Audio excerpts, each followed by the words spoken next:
And welcome to the morning session of our last day of the 2016 Leadership Forum. I'm G.T. Lineberry, and I'm Associate Provost for Faculty Advancement and Institutional Effectiveness. And it's my pleasure to introduce our speaker this morning. Our speaker is David W. Blackwell. And may I call you Dave? Dave is the Dean of the Gatton College of Business and Economics. He previously served as the Associate Dean for Graduate Programs and the Republic Bank James W. Aspen Professor of Finance at Texas A&M University Business School. Before joining Texas A&M, Dr. Blackwell, Dave, served as the Director in KPMG's Forensic Practice and as a Director in PricewaterhouseCoopers Financial Advisory Services Practice. Before his consulting career, Dr. Blackwell, Dean Blackwell, served as a finance professor for 13 years. He has taught at Emory University's Business School in Atlanta, University of Georgia, University of Houston, and the University of Rochester's School of Business Administration. And he has been Dean and Professor here at UK since joining us in March of 12. And I always like to interject this when I get the opportunity to introduce Dave. He's also a military veteran. And so it's with great pleasure that I introduce Dean David Blackwell, who's going to be presenting about servant leadership. Thank you so much.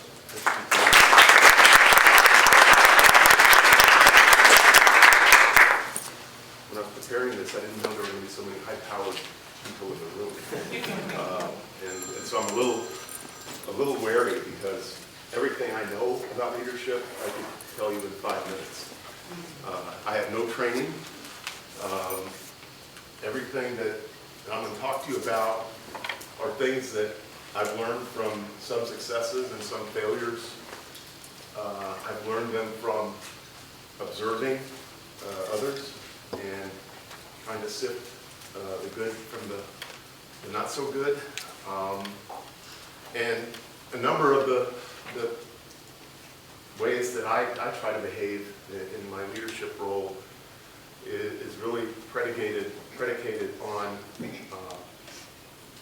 treating others the way I would want to be treated.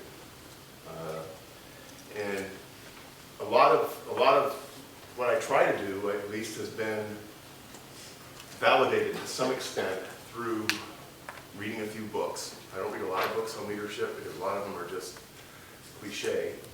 But I have read a number of books, and the good thing about doing that is it does validate potentially things that you are doing or things that you aren't doing.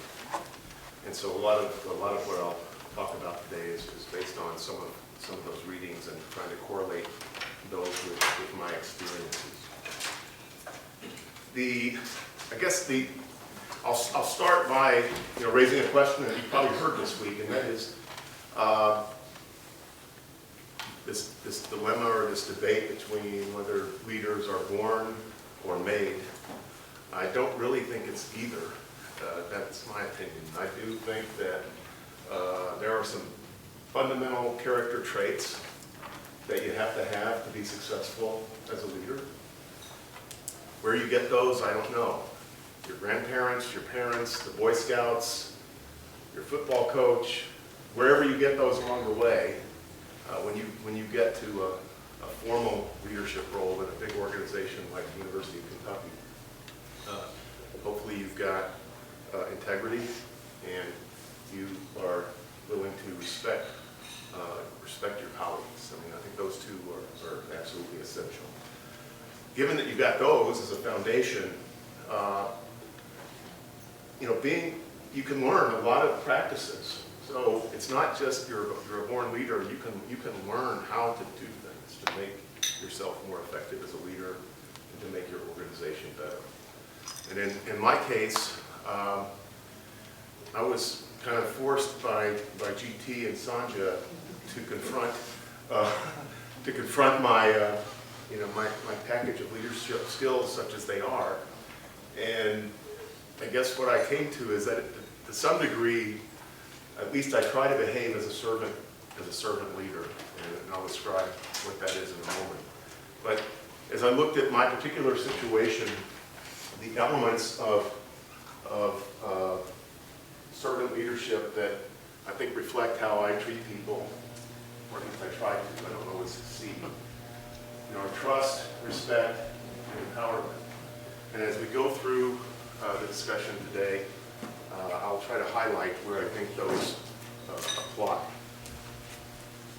You're going to learn a lot about me today because all I know about leadership is about what I've done and my experiences and my influences. I hope it's not too boring, but it's how I got to where I am today, and I'll share with you what I learned from it. Given that, I hope you will interrupt and ask questions about anything and everything, and that'll keep you from falling asleep. I came up with this on my own, actually. I didn't copy it from a book. Leadership, I believe, is inspiring people to accomplish something that's bigger than themselves.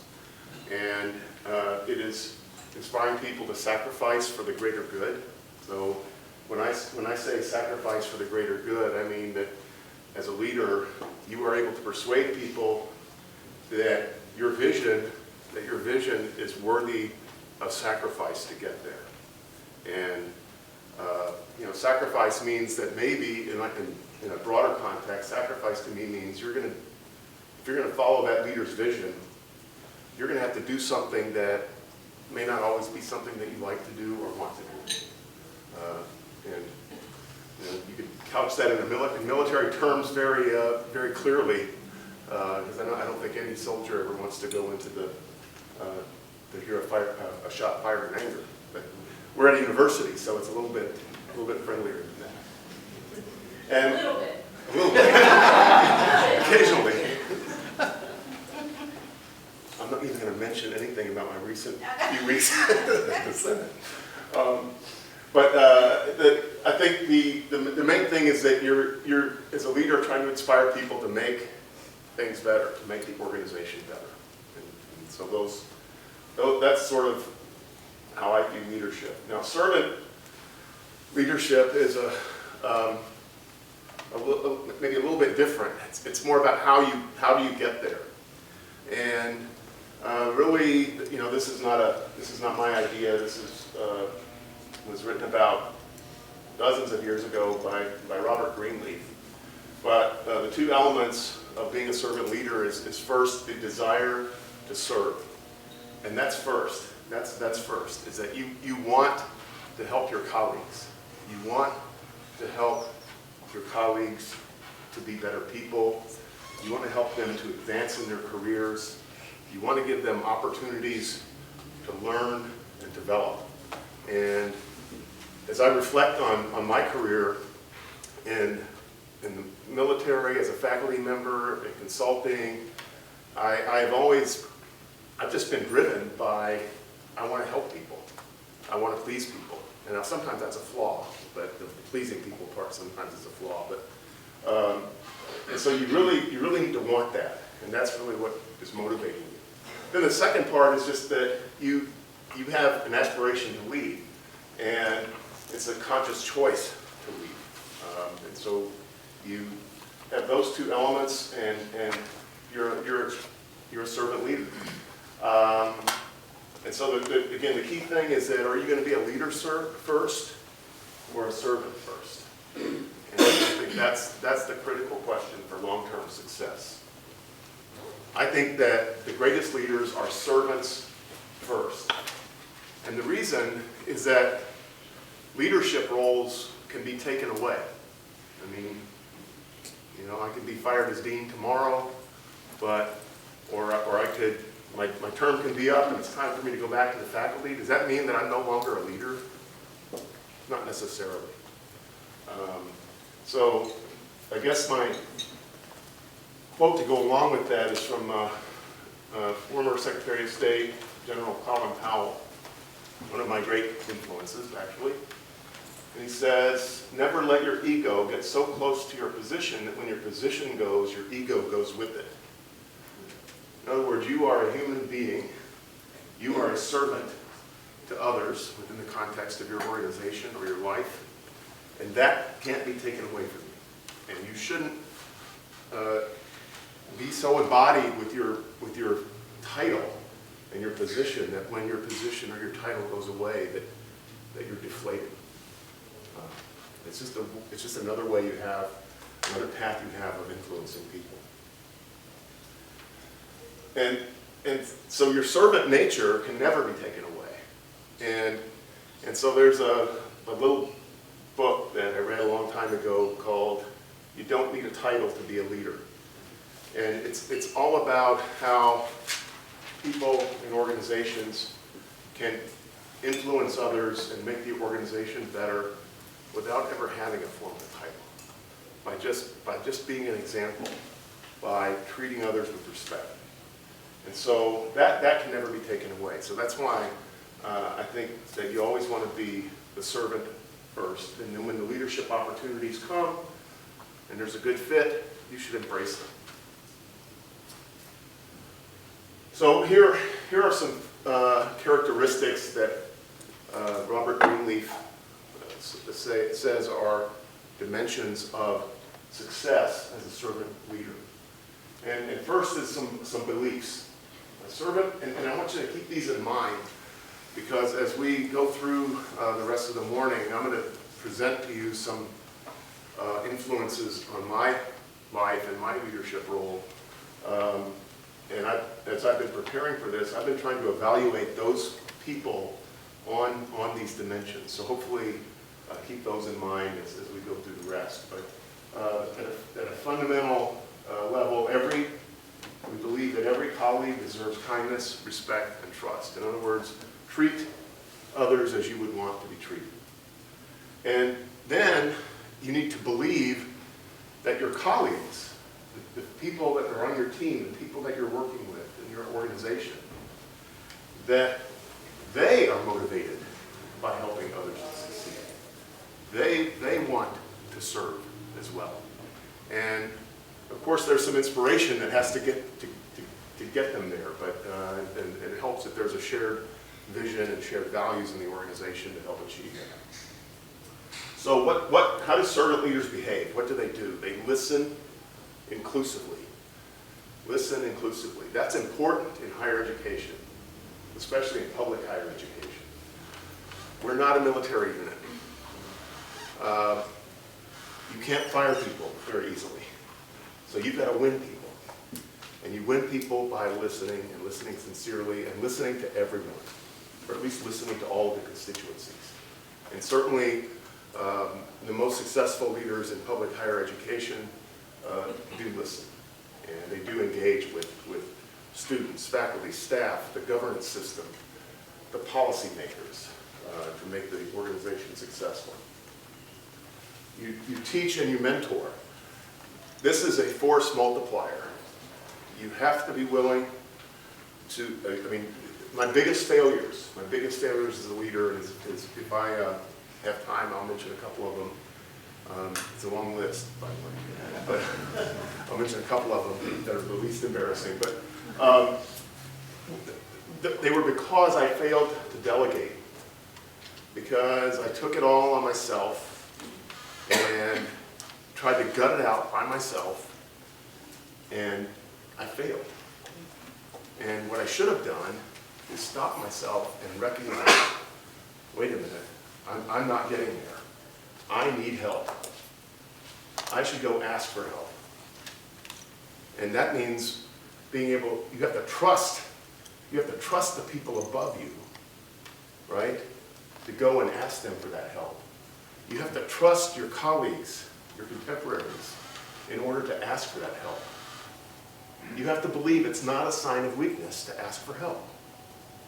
And the times that I failed, there was two big ones. That's what brought me down. Was I just internalized everything, thought I was the big tough guy, I was going to do it all on my own. And in one of the cases, the reason I did that was because I didn't trust the leadership in the organization I was working for. And so, pick your boss carefully if you can. So you build the people around you. You teach them, you mentor them, so that when you do need help, they're there for you. And that that enables their growth.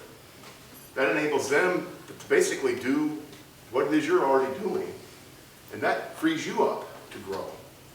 And that's just a virtuous cycle. So if you have good people, you teach them, and you mentor them, you delegate to them, they're going to learn and grow, and that frees up your time to even do the bigger things.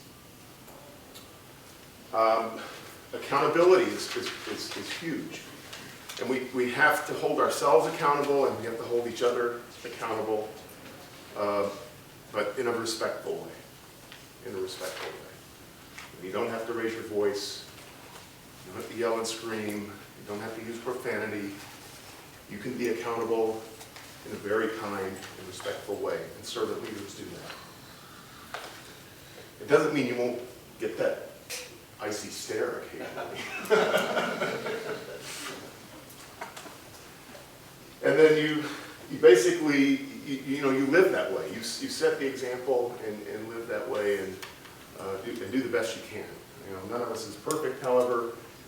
We all recognize that we're all human, but this is a good plan to go by.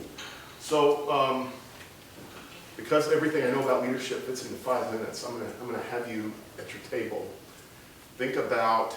I'd like for each of you to think about a leader that you have worked with.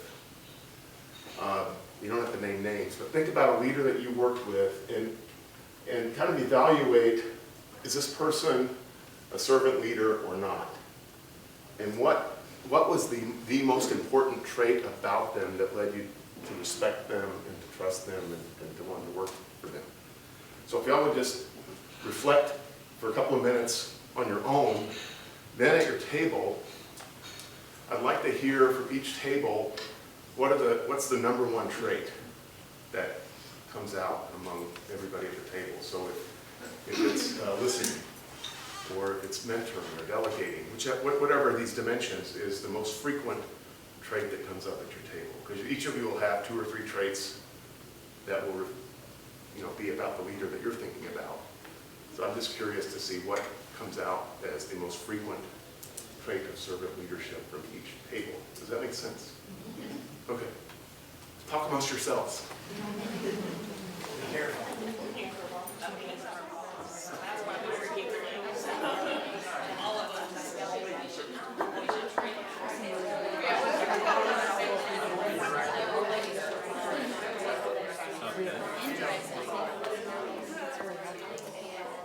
How about a character trait of that leader that you admire and appreciated when you were there?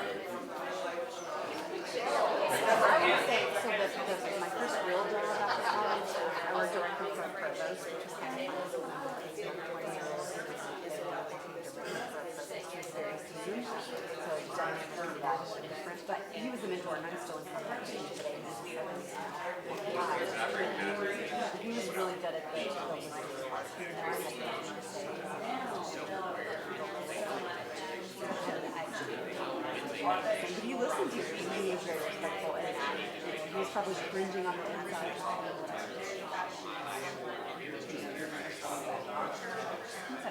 I don't know that I would necessarily say, or maybe I could recognize a leader, not necessarily who's a leader or but maybe at the time I didn't see it.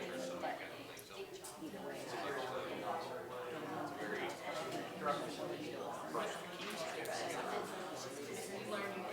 Do you feel like he invested time in you?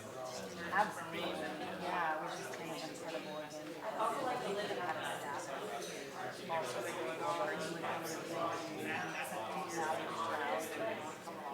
and that was taking pictures too, but I mean, it worked out really well.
I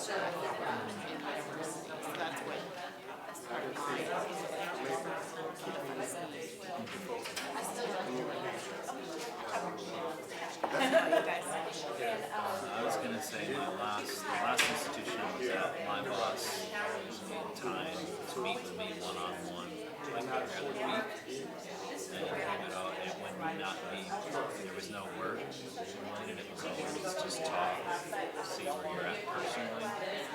Maybe meet coffee, meet in the office. It was really busy. And we had lots of meetings all the time, so his leadership was dynamic, and as I said, he was very much a leader of a large group, but also was able to have this more intimate ability to sit and listen and talk and show all these different people, because he did it with everybody, and he cared enough to ask about your family, ask about your personal life, your goals, like what are you trying to achieve. I've had other bosses, they were the polar opposite. They didn't care a thing about you as long as you did everything right. Only did the accountable part. I really appreciate it. It doesn't take a whole lot either. Like just 15 minutes just to show who's working under you, that you care and you're interested in them. And even if you're not interested in them, show that you're interested in them. It goes a long way. And it builds that trust. Like you were saying, you don't trust the people above you. And so people that you don't trust you, and they're not going to come to you with the real stuff.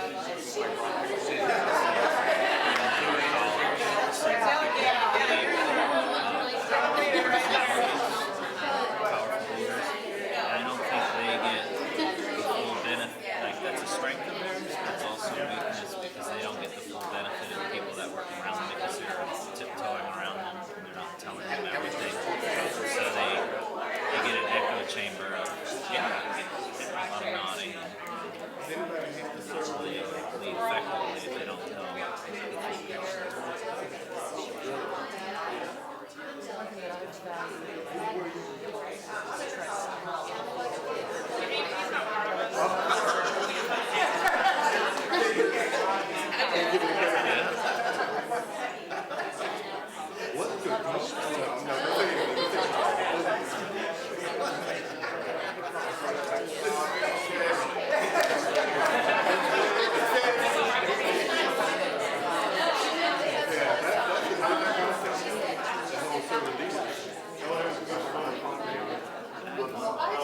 Our relationship was really CYA. He used a very frank term with everyone. I mean, I didn't CYA with him because he was a gotcha type person. Each representative from each table would just stand and share what is the most important dimension that came up, the most frequent dimension that came up at your table, and why. I'll start, but y'all are having the best time, so. Humility. Humility. The ability to put others' successes above yours and to put the organization's success above yours is probably the cornerstone of this. Because if you don't put the needs of the organization and over yours, then you're self-serving, you're not organization serving. Keep that one in mind. It comes up later. Absolutely. Please, humility. That was the one we were going to say as well. But yeah, I guess the second one is just good listeners, people who really, truly listen and remember what people say. And don't just kind of go through the motions and then forget about it. But retain that information and listen and truly want that feedback. Process it and follow up on it. About it. And don't people that are humble do that? Yes. Right? How about this table? Several of those items came up as we were having our discussion, but I think we kind of settled on the aspect of trust was very important, and then I would like to add to that honesty, because as I was kind of explaining it, trust, honesty, and respect are critical components of any kind of relationship that you have, and if one of them is missing, then it's an incomplete relationship. So I think trust kind of stood out for most of us. And maybe another term for that is credibility. Yeah. And integrity. Somebody mentioned integrity. integrity. So, yeah, I think that's. But integrity, without integrity, you're probably not going to have credibility. Right. And so, and we'll talk a little bit later. At least one of the leaders I admire most, or have admired most, really speaks to credibility. That's critical. Yes. Trust and listening. I think that was the main themes that we all shared, and was very important to us. Okay. Back there. It's interesting how everything was so important we saw, but the common theme was the teaching and mentoring. Having a leader that wants to let you develop and grow and not be afraid to lose you is important. A lot of people want to hang on to their assets and forget that they aspire to be more. So that was the common theme. By the time we finish going around, I won't have to finish this. So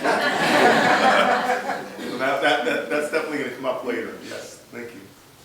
Yeah, we talked a lot about what we've already heard, and we also had a big thing on trust, but we also talked about support, a leader who supports and protects the people that they're leading.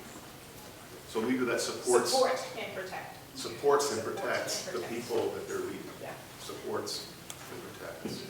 So in what context would this protection come up? Or can you give an example?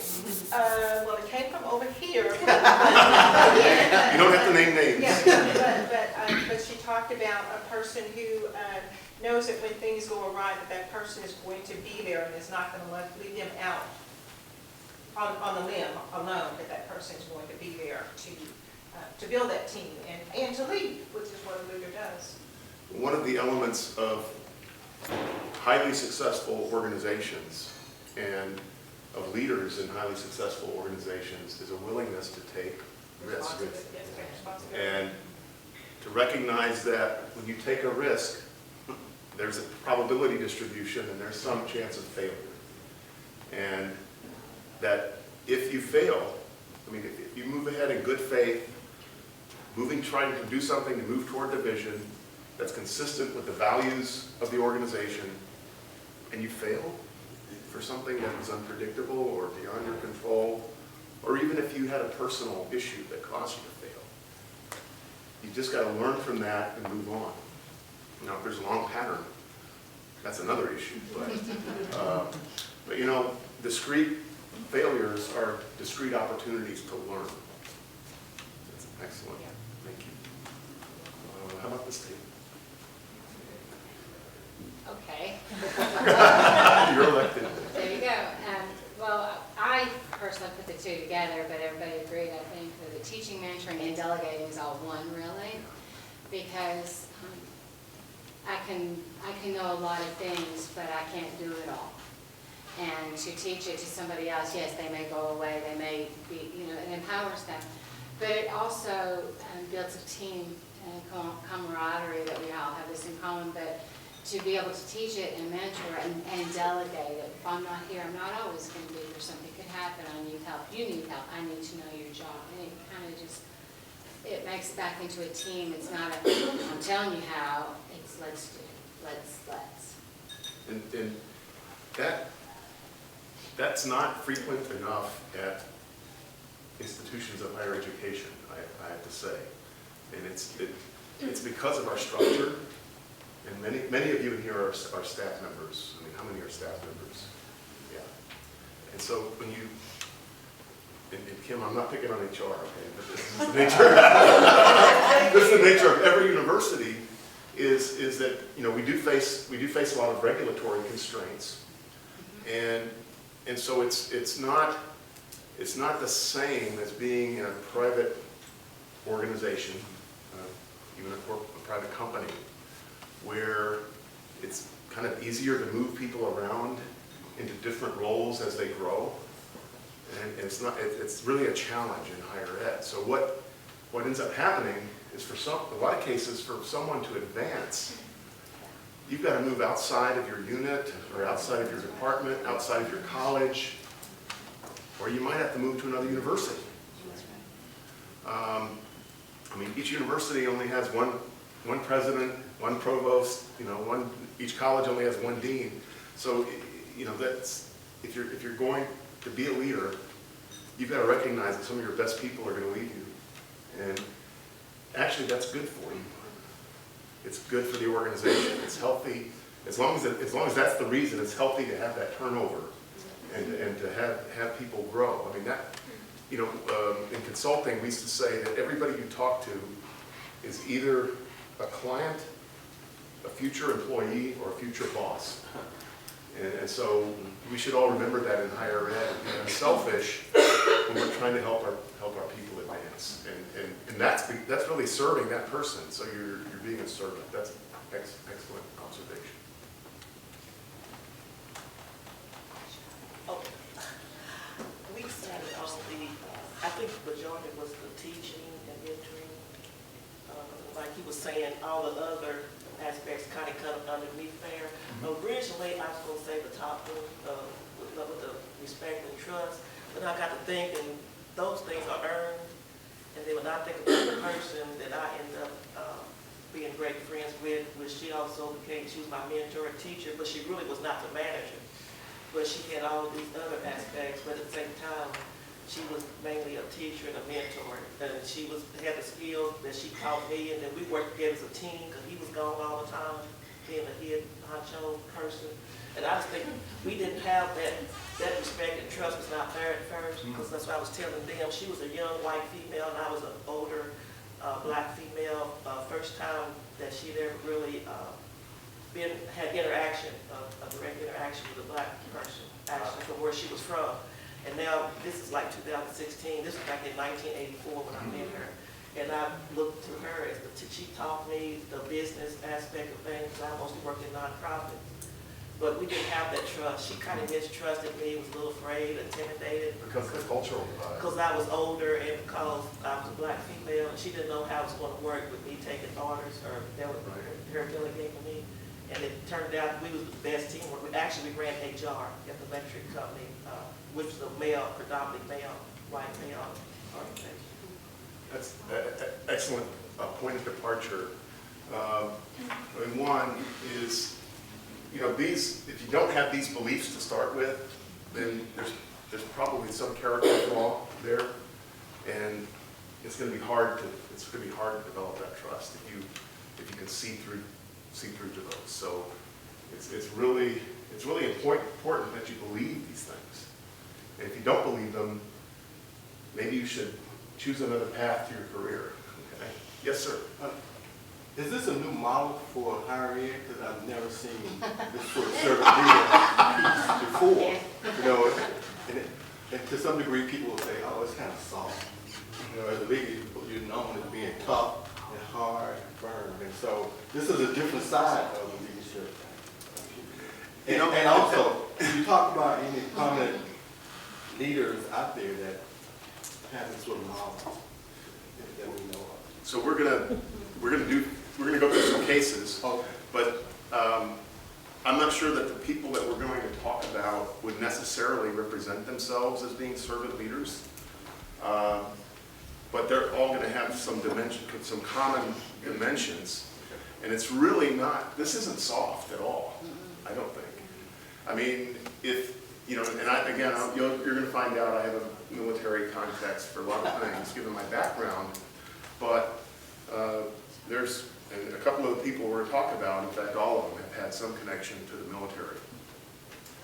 But these same behaviors motivate soldiers, sailors, Marines, airmen to go in harm's way.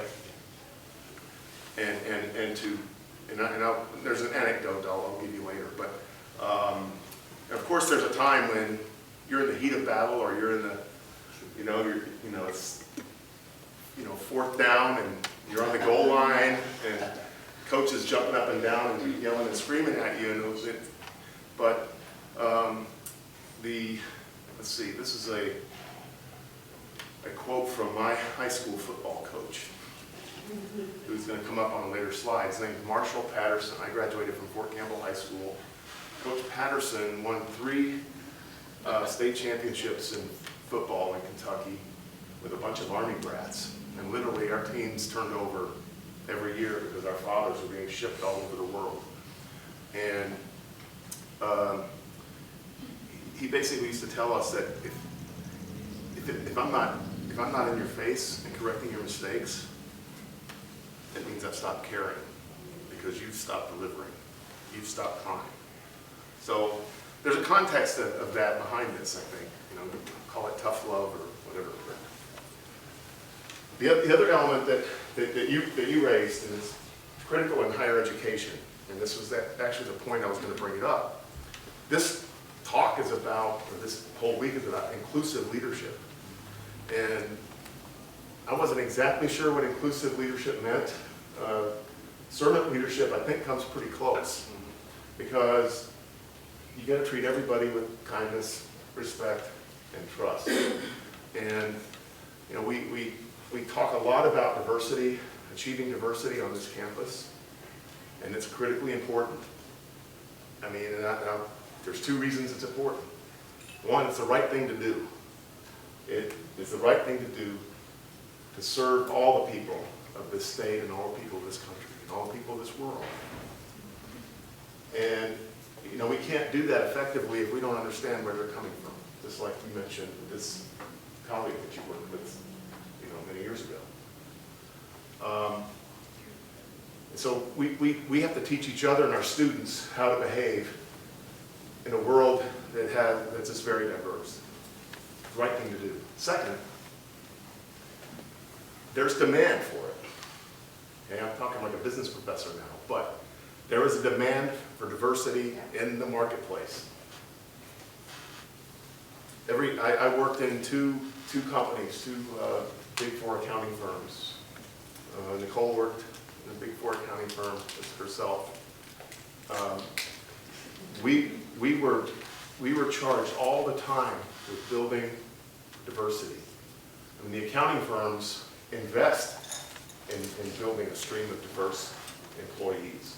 And it's because they have to serve clients all over the world.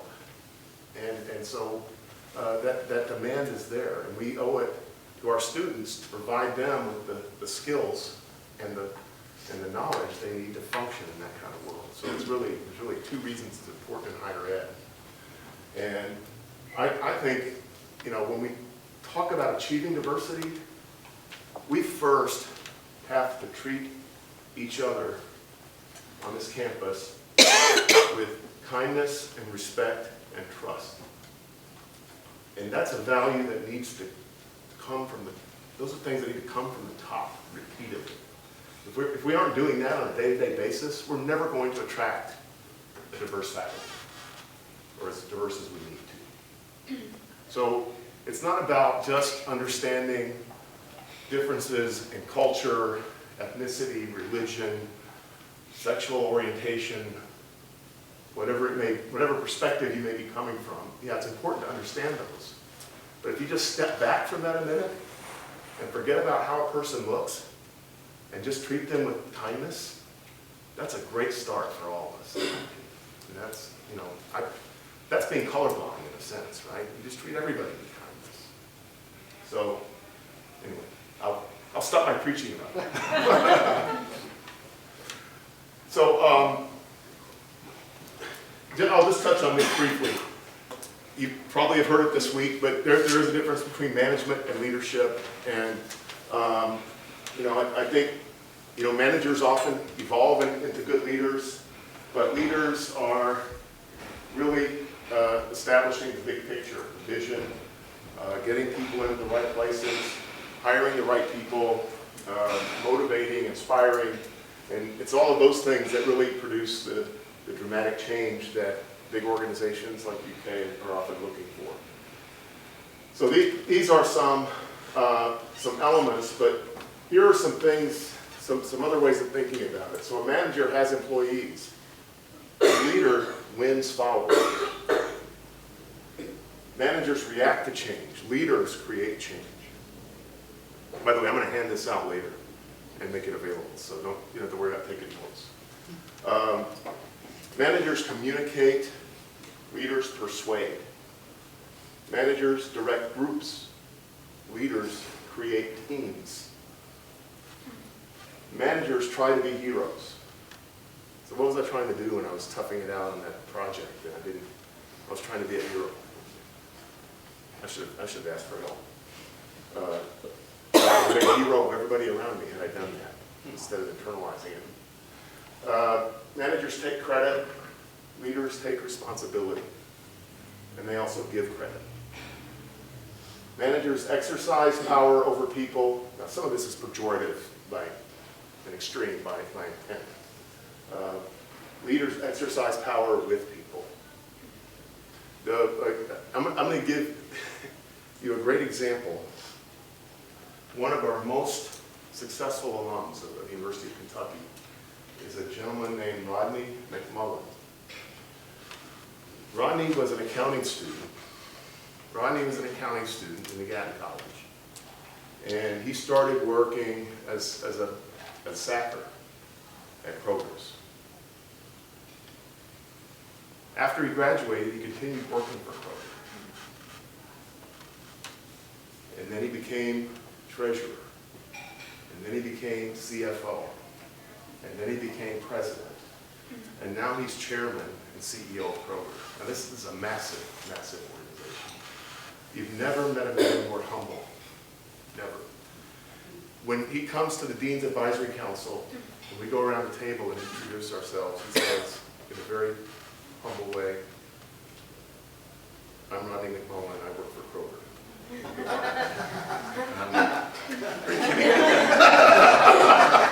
Are you kidding me? You work for Kroger? You're the CEO for crying out loud. Anyway, and anyway, he's a great example of that. I think you know Rodney. I work for the Alumni Association, and we inducted him to our office to alumni. And he was just like the kindest man to work with, and his family. I think that was the same year that Howard Lewis was inducted too, Yeah, right? there's a lot of Gatton people, and they were just a great group of people to work with.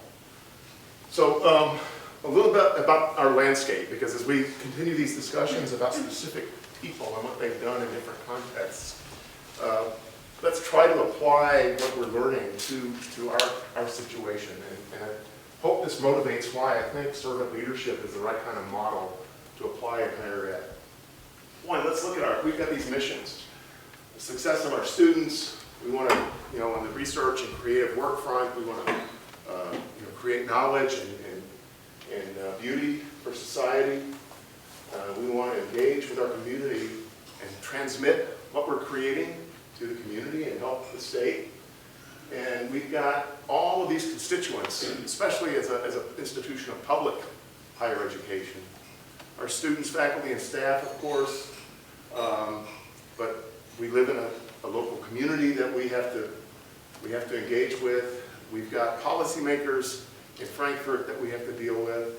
We have regulators in Washington, and a lot of that is tied to the research funding that we get here.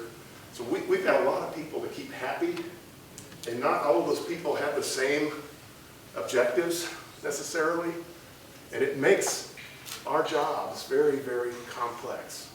I argue it's more complex than industry.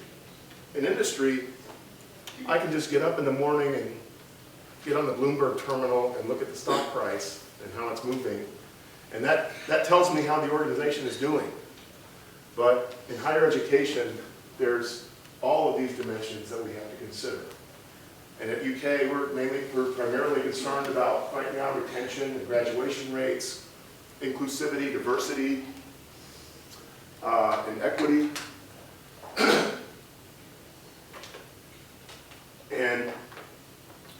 And not all of those objectives conflict, except when you think that we've got limited resources to address all of these things. And so there's inherently going to be trade-offs.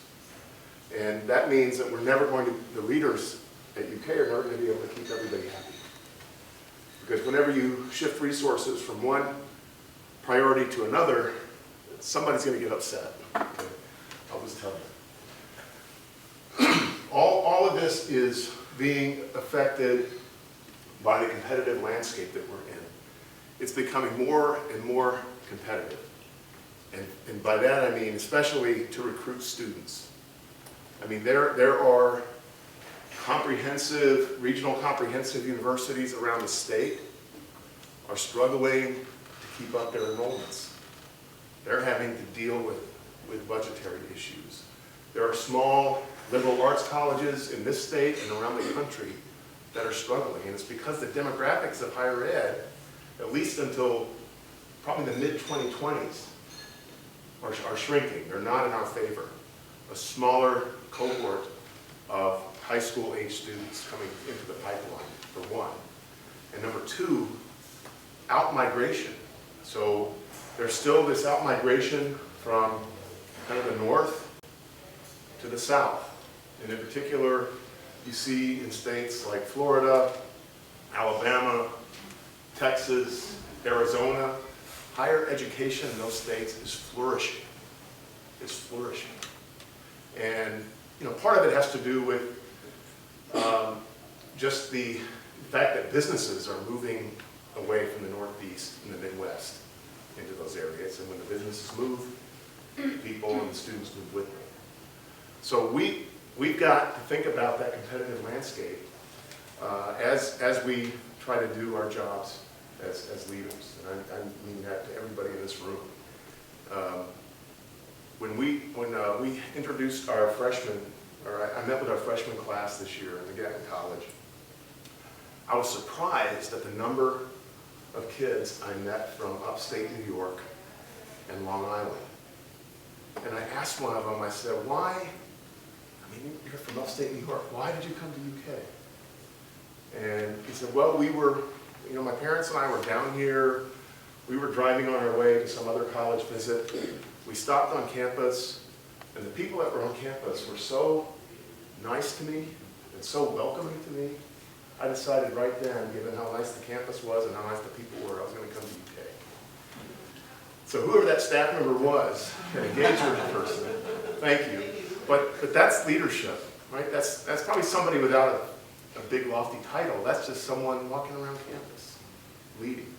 And so it is important to for our competitive survival that we treat each other with kindness and respect, and everybody that comes on this campus treating them that way. Of course, the competitive landscape affects our financial realities. We've had to increase tuition, probably faster than we would have liked. That's because of losing, losing state funding over the last 12, 15 years. That pattern is likely to continue. The problem is we can't continue to rely on tuition to make up that difference. Families just can't afford it.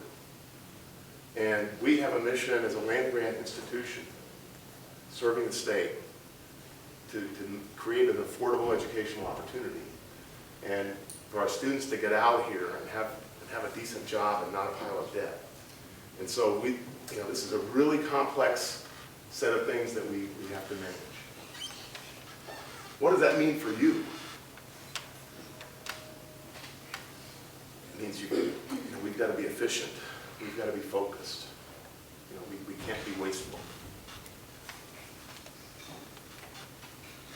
We also operate in an atmosphere of what's called shared governance. What shared governance means is that the leaders of the institution engage with and listen to, in the context that you mentioned, with all of the constituencies. And that we actually, as leaders, and now I'm talking about the deans, the vice presidents, the provost, the president, that we listen to the faculty, the staff, the students, and that we actually implement changes based on what we learned from those opportunities. And it's only by doing that that you build up the trust that you need to make shared governance work. And so, again, it's important that we all treat each other with kindness, respect, and trust so that we can together get to the right decisions, because it is a shared responsibility under shared governance. And this last one, and here I'm going to be preaching to the choir, but I'm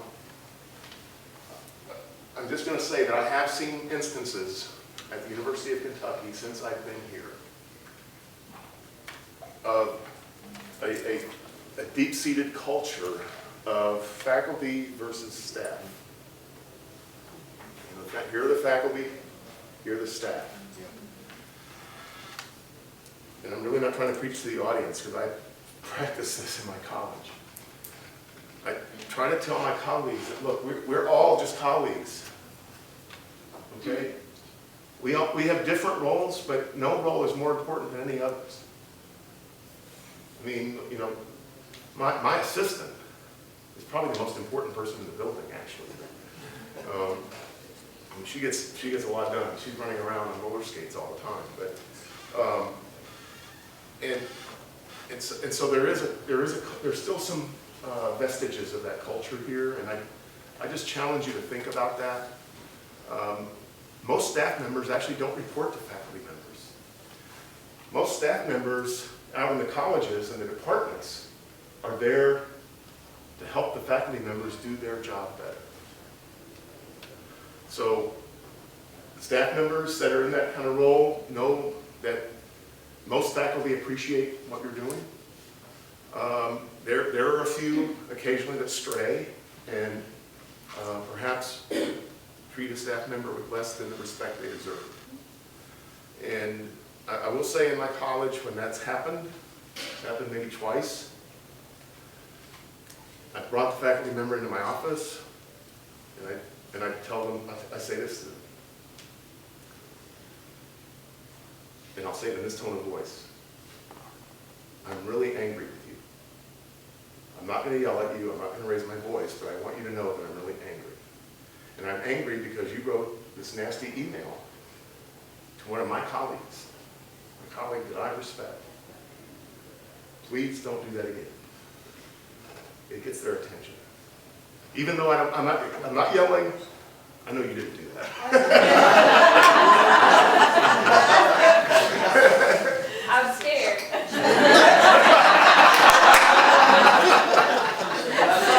I'm sorry, that was too intense. It's good. You have to be in the line of fire. He was really looking at me. As long as he wasn't looking at me. Yeah, I made that point about that. I mean, again, I would challenge every faculty member, every dean, department chair to really think about that and how that could make this campus so much better, so much more inclusive, where that would take us on this path towards improved diversity. Okay. I don't like talking about myself, I can tell you, but everything I know or everything I practice about leadership is a product of my life. So I'll share a little bit about it. I may hit on a few things where I learned some things about leadership. So I was an Army brat, that number one. I think in 12 years of primary and secondary education, I think I counted, I went to 18 different schools. And that definitely has an impact on you. I mean, it affects your personality. You had GT read my bio. I had like 14 different jobs. Can't keep a job. But I've done better recently. It's been 10 years at A&M, and now 5 years here. And I grew up in the 60s and the 70s. And the military, the Army in particular, was integrated in the 1950s. And the high school that I went to, Fort Campbell High School, I saw somebody nodding when I said that earlier. I was from Western Kentucky. Oh, you went to Western? I'm from Madisonville. You're from Madisonville, our arch rival. One reason they put the high school on the Army base at Fort Campbell and at Fort Knox was because the Army was integrated, but the schools off campus were not. Yeah, that was one reason. Because the Army said, hey, everybody's skin is green in the Army. So, you know, these kids are going to get the same education as these kids. You know, we're not having them being segregated off the base. So that was one motivation.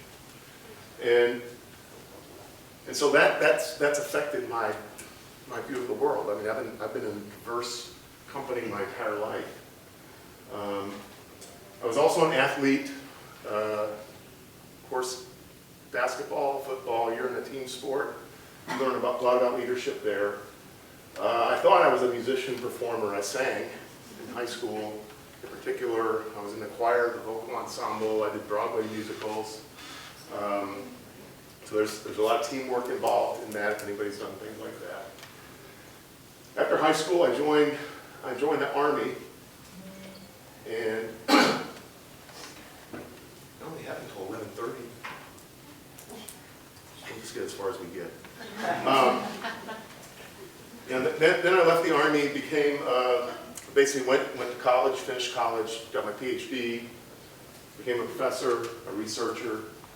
Mid-career, I became a consultant, and then a couple of other things. I am a people pleaser, and I'm also a human being, which means I make mistakes. And I try to recognize them and learn from them. One of my mistakes sometimes is being a people pleaser. Sometimes I'm just too darn loyal, and I'll come back to that. So, this is my list of leadership influences. It's a long list. I'm just going to hit on a few of them. My mom and dad, of course.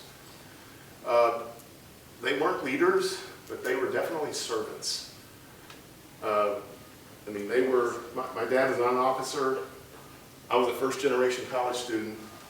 My mom and dad were generous to a fault. I mean, generous to a fault. I mean, any neighbor, any person wandering through the neighborhood that needed a meal or a pair of shoes, they would serve, they would help. My dad, after he retired from the military, he volunteered all over the community. Yeah, he wanted to give back. So I had that as examples. I mentioned my football coach, Marshall Patterson, Roy Bedlock, my basketball coach and geometry teacher, Mike Moffitt, my music teacher, Drill Sergeant Graven in the Army. So I was 17 when I joined. I had to get my parents' permission to join. Go to Fort Sill, and Drill Sergeant Graven, for some reason, chooses me to be the platoon guy. They call it a platoon guy. Does anybody in the Army? So you know what a platoon guy is? Yeah. I was the youngest kid in the platoon. I don't know where he got it. But the Army in the 1970s was not necessarily a good place. There were a lot of racial tensions in the barracks. There were a lot of drugs in the barracks. And it could get ugly. That's probably one of the most challenging leadership roles I ever had, 17, and trying to manage these people that were all older than me and that, were from all over the country. Leo Brooks, I'll come back to. David Kidwell, my dissertation chair. Jim Verbrugge, the department chair that hired me at the University of Georgia when I was a rookie. Happens to have a PhD in economics from UK. Al Nehemiah was the dean that hired me. I made tenure at Georgia. Shortly after I made tenure, I think I was 32, maybe 33 years old. Al puts me in charge of a committee called the Educational Policy Committee for the college.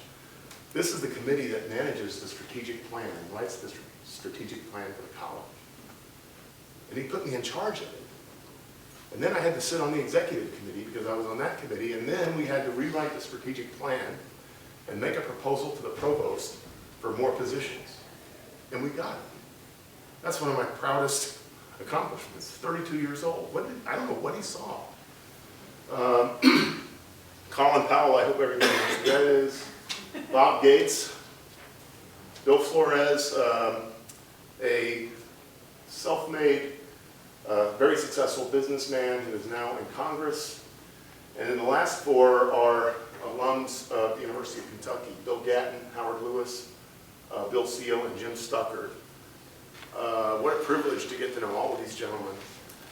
They all have traits of being servant leaders, as do many of the others on this list.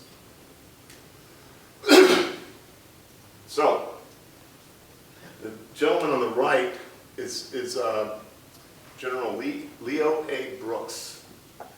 While I was enlisted at the military, or while I was enlisted in the Army sent me to the military academy.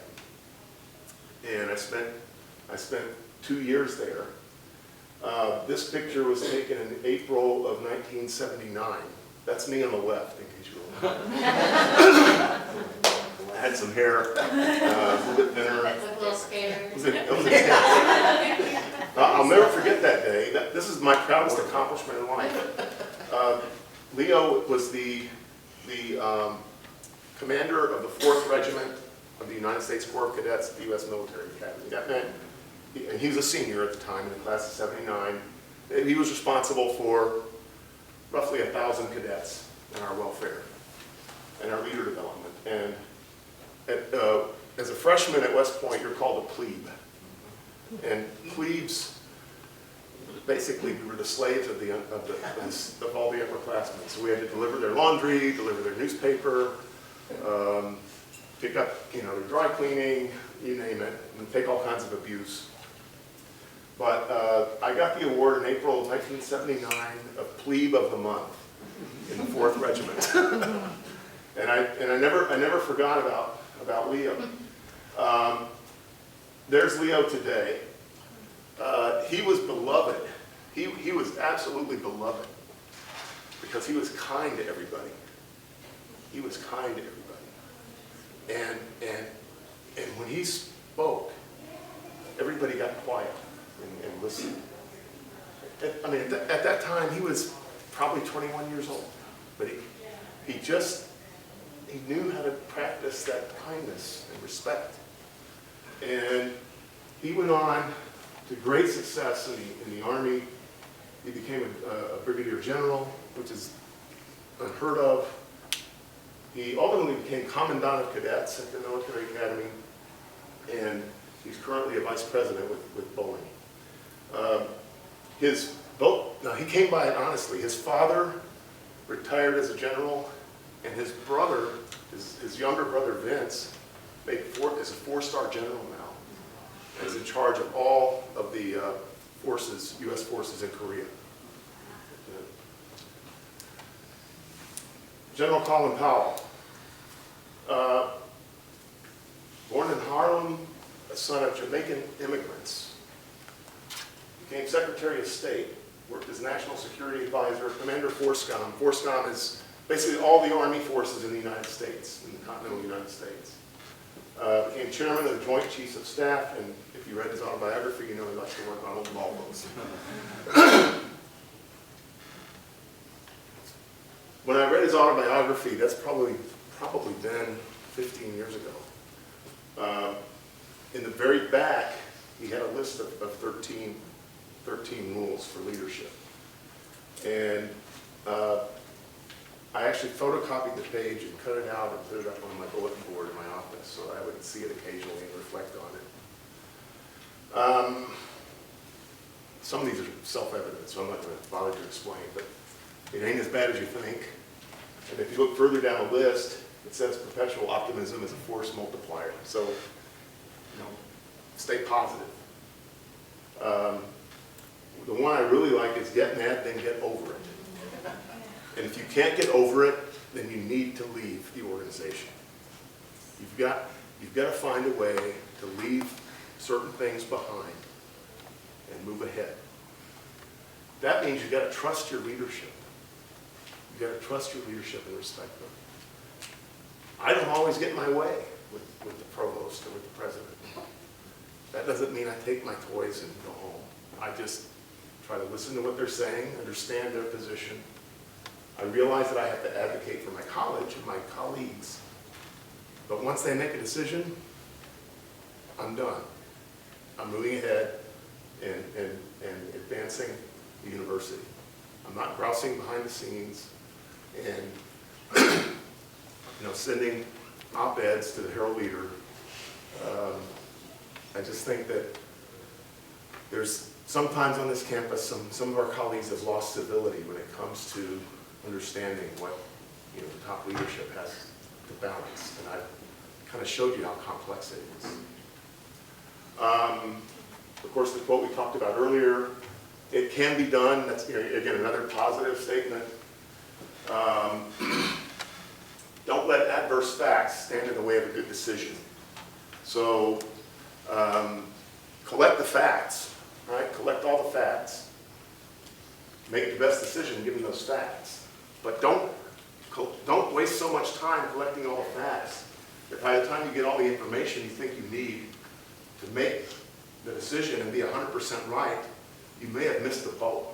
And that's kind of what he's saying here. You can't make someone else's choices. The corollary to that is don't let someone else make your choices either. I like the next two especially. Share credit, and that'll come up again, and be kind. Remain calm, be kind, even when you're telling a colleague something that's not very pleasant and you're really angry, just stay calm, be kind to them. Bob Gates. I had the great privilege of working with Secretary Gates when I was at Texas A&M. I was just a department chair, he was the president. But the fact that I knew him, had engaged with him, had dinner with him a few times, tells you something about his character as a leader.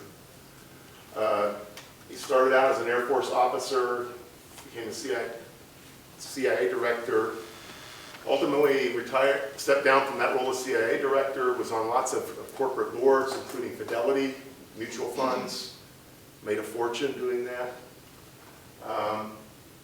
Got called back into service by President George Bush, H.W. Bush, who asked him to consider becoming the interim dean to launch the Bush School of Public Policy at Texas A&M.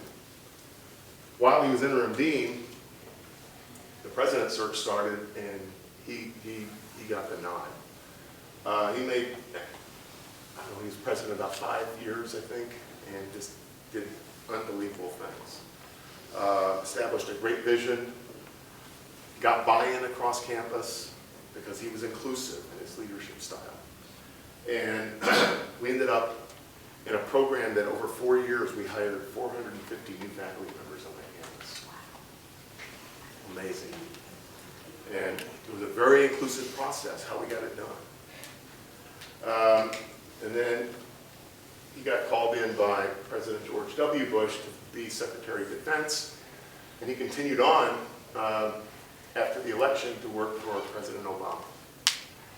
That tells you something about his character, his leadership ability. He currently is a chancellor of the College of William and Mary, which is equivalent to being chair of the Board of Trustees, and he's the president of Boy Scouts of America. This man serves. One thing I liked about him is he has a sense of humor. So to go along with all these other traits, the sense of humor just was icing on the cake. And he was very self-effacing. Here were his basic rules, and I got these from observing him, of course, from his recent book, A Passion for Leadership. Treat colleagues with common decency and respect, especially your subordinates. And he put a quote in the book from Harry Truman. Harry Truman had it right when he observed that one of the surest ways to judge someone is how well or poorly he treats those who can't talk back. So how do you treat the people that are at the lowest echelons of the organization? How do you treat the custodial staff that you're building? Of course, integrity. And of course, integrity builds trust and credibility and all of those things. And he offered a couple of anecdotes that I would like to read. And these anecdotes come from some of the founding fathers of the country, some of their experiences. 2 anecdotes from our country's founding capture the independent thinking of the American soldier and the greatness of the army officer who led them. During the Revolution, a man in civilian clothes rode past a redoubt being repaired. Redoubt is like a fortress, a small fortress. The commander was shouting orders, but not helping. When the rider asked why, the supervisor of the work detail retorted, "Sir, I am a corporal." The stranger apologized, dismounted, and helped repair the redoubt. When he was done, he turned toward the supervisor and said, "Mr. Corporal, next time you have a job like this and not enough men to do it, go to your commander-in-chief, and I will come and help you again." Too late, the corporal recognized George Washington. The power of example in leadership. On another occasion, Washington was making his rounds and came across a Private John Brantley, who was drinking some stolen wine. Brantley invited Washington to have a drink with him. The general declined, saying, "Boy, you have no time for drinking wine." Brantley responded, "Damn your proud soul, you're above drinking with the soldiers." Washington turned around, dismounted, and said, "Come, I will have a drink with you." The jug was passed around, and as the general remounted, Brantley said, "Now, I'll be damned if I don't spend my last drop of blood in my heart for you." A lesson in the independence of the American soldier and his loyalty when treated with respect and decency.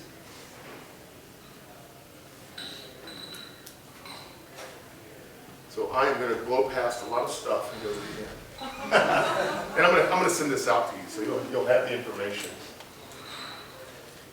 I will stop here on Bob Gates. There's a whole chapter in his book about people. And the title of the chapter is "It's Always About People." And when you read through this list, it captures a lot of things we've talked about today. Empower your subordinates, praise your subordinates. I like this one: create a climate in which people will give you honest opinions. Otherwise, you're going to make bad decisions. Another one he was big on was work-life balance. Set the example. I'm really horrible at this. I'm trying to get better. He would often have meetings at the White House on the weekend, but he would never go to his office on the weekend.